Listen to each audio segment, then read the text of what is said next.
Okay, it's me, Sean Royal here, and today we're going to be talking about the newest update in Fortnite. I believe it's 8.3, came out 2 days ago or 1 day ago, I think, Wednesday the 10th, maybe Tuesday the 9th, and I believe it may be the worst update in Fortnite's history. Here's why.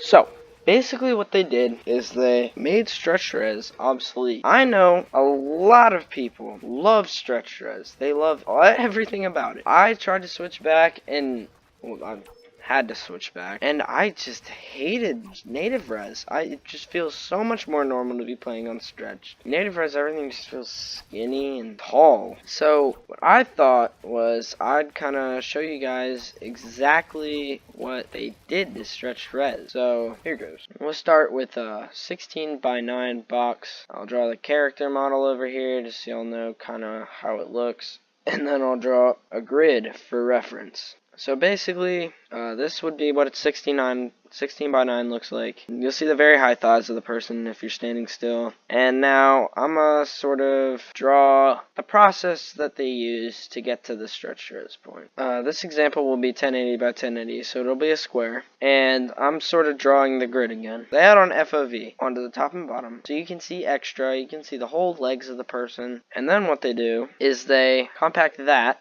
back down into 16:9 again. As you can see here, the grid is the same grid as in the middle one, except smushed. And this is how they did stretch res until this update, when they changed the process of getting stretched res, and they overall made it completely obsolete. So here's 16 by 9 again. And what they do is they chop it off on the sides until they get a square.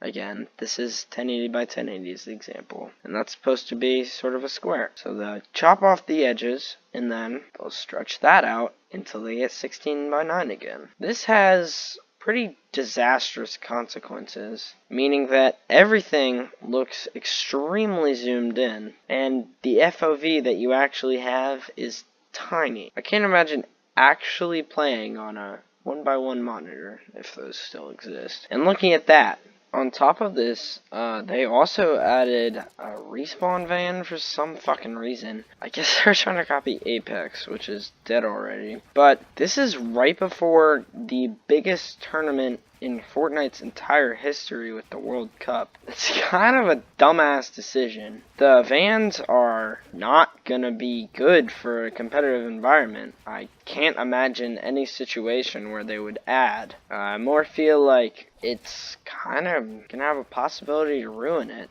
It's just not part of competitive to be able to bring back your teammates. I know Apex had like one tournament, but they're already done. They're over with. Apex is dying faster than Fortnite has ever died. So, I mean, I don't exactly have high hopes for the future, but I do love this game. It's a fantastically fun game, and building is a great addition that honestly makes the game for me. So, I don't want to see the game fail, but right now, it's well on its way to doing so. This is the end of the game that got me into Division 6, and my friend's reaction to it.